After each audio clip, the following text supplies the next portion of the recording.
சேனைகளின் கர்த்தாவே, உள்ளிந்திரியங்களையும் இருதயத்தையும் சோதித்தருகிற நீதியுள்ள நியாயாதிபதியே, நீர் அவர்களுக்கு நீதியை சரி கட்டுகிறதை பார்ப்பேனாக. என் வழக்கை உமக்கு வெளிப்படுத்தி விட்டேன் என்றான். நம்மளால் ஒரு வழக்கை முடிக்க முடியல அப்படின்னா நம்ம யார்கிட்ட போவோம்? நம்மளை விட பெரியவங்க யாரோ அவங்க கிட்ட போவோம். இப்போது ஒரு இடத்தையே நம்ம விற்கிறோன்னு வச்சுக்கலாமே.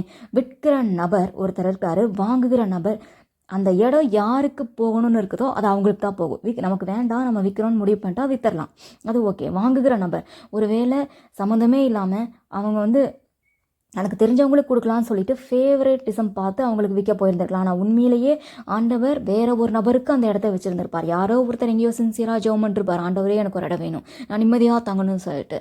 ஒருவேளை இவருக்கே இருக்கலாம். ஆனால் எதிராளியாகி அந்த நபர் வர்றதும் போகிறதுமா இருப்பார், பிரச்சனை பண்ணிகிட்டே இருப்பார். இடத்த வாங்குறேன்ட்டு வருவான், ஆனால் வாங்க மாட்டான். நம்மையும் விற்க விட மாட்டான், அவனும் வாழ மாட்டான், பிரச்சனை பண்ணிகிட்டே இருப்பான். சொல்லும்போது பார்த்தா இல்லை நான் போகிறேன், எனக்கு இது வேண்டவே வேண்டாம், நான் போயிடுறேன், இந்த ஊரை விட்டே போகிறேன், எனக்கு எதுவுமே வேண்டாம்பா.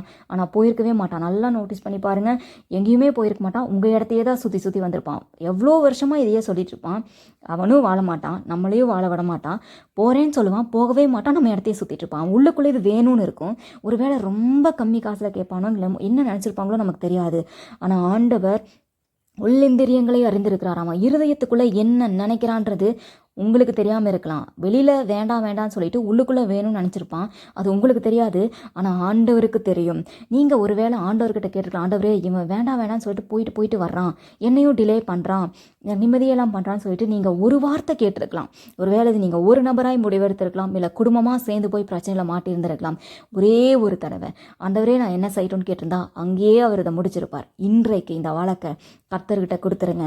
அவர் நீதியுள்ள நியாயாதிபதி, அவர் அதை நீதியாய் முடிப்பார். நியாயமா அந்த சுதந்திரம் யாருக்கு போய் சேரணுமோ அவங்க கைக்கு கட்டாயம் போகும். ஏன்னா ஒருவேளை இவருக்கா இருந்தா போகும், இல்லை வேற ஒரு நபருக்கா இருந்தாலும் போகும். கர்த்தர் இதை ஜெபிக்கிறவங்களுக்காக செய்வார். எல்லாத்துக்கும் மேலே தன்னுடைய நாம மகிமைக்காக அவர் நீதி செய்வார். அவர் முகத்தை பார்த்து, காசு பணத்து செல்வாக்க பார்த்து நீதியை புரட்டுகிற தேவன் இல்லை, அவர் நீதியுள்ள நியாயாதிபதி. இந்த வழக்குனால பல பிரச்சனைகள் நீங்கள் மாட்டியிருக்கலாம். ஒருவேளை அந்த தேவையில்லாத நபரை நீங்கள் ஒருவராய் உங்கள் வீட்டுக்குள்ளே இழுத்துட்டு வந்திருக்கலாம், இல்லை உங்கள் வீட்டில் வேற யாராவது உங்கள் தகப்பன் தாயோ உங்கள் வீட்டுக்குள்ளே இழுத்துட்டு வந்திருக்கலாம்.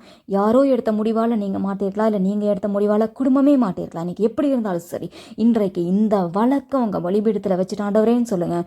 கர்த்தர் அந்த வழக்கை நீதியாய் முடிய பண்ணுவார். இந்த வழக்கு முடியும் பொழுது கர்த்தர் கூட இருக்கிறார், அவர் நீதி தான் செய்வார். அவர் உண்மையிலேயே நீதியுள்ள நியாயாதிபதி அப்படிங்கிறத நீங்கள் மட்டும் இல்லை, உங்களை சுற்றி இருக்கிற ஜனங்கள் யாவரும் காண்பார்கள். கர்த்தர் நீதியுள்ள நியாயாதிபதியாக இருந்து இந்த வழக்கை முடித்து விட்டார். அது அவருடைய நாம மகிமைக்காக அவர் செய்திருக்கிறார்.